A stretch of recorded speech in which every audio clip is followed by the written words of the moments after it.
حاملہ خاتون نے اپنے شوہر سے پوچھا، ہم اگلے 2 مہینوں میں ماں باپ بننے والے ہیں۔ اس عورت نے کہا، اگر ہمارے گھر بیٹا ہوا تو کیا منصوبہ ہوگا؟ شوہر نے جواب دیا، میں اس کو تمام روزمرہ زندگی کی روایات سکھاؤں گا، کھیل، ریاضی، لوگوں کی عزت اور سب سے بڑھ کر عورت ذات کی عزت وغیرہ وغیرہ۔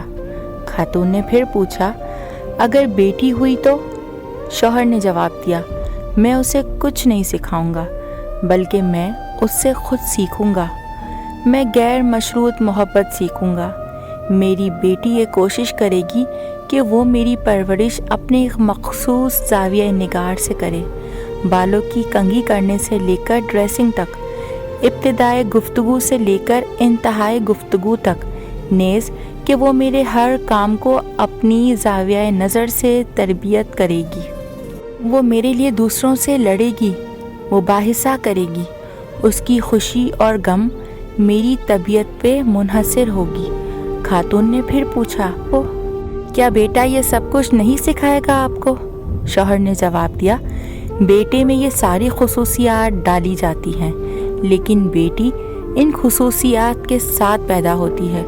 خاتون نے پوچھا، لیکن بیٹی تو ہمارے ساتھ ہمیشہ نہیں رہے گی۔ شوہر نے جواب دیا، بیٹی ہمارے ساتھ جسمانی طور پر نہیں رہے گی، لیکن روحانی طور پر وہ ہر لمحہ ہمارے ساتھ ہوگی۔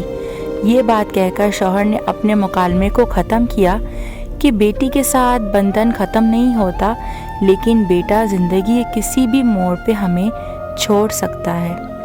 ایک بیٹا تب تک بیٹا ہے جب تک اس کی شادی نہیں ہو جاتی، لیکن ایک بیٹی تب تک بیٹی رہتی ہے جب تک وہ زندہ ہے۔ نبی پاک صلی اللہ تعالیٰ علیہ وسلم نے فرمایا، عورت کے لیے بہت ہی مبارک ہے کہ اس کی پہلی اولاد لڑکی ہو۔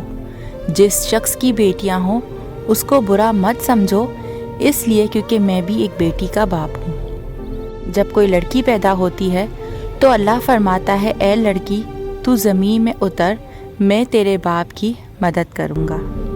امید کرتی ہوں یہ ویڈیو آپ کو ضرور پسند آئی ہوگی۔ ویڈیو پسند آئے تو ویڈیو کو لائک، شیئر اور چینل کو سبسکرائب کرنا مت بھولیے گا۔ ملتے ہیں نیکسٹ ویڈیو میں، تب تک کے لیے اللہ حافظ۔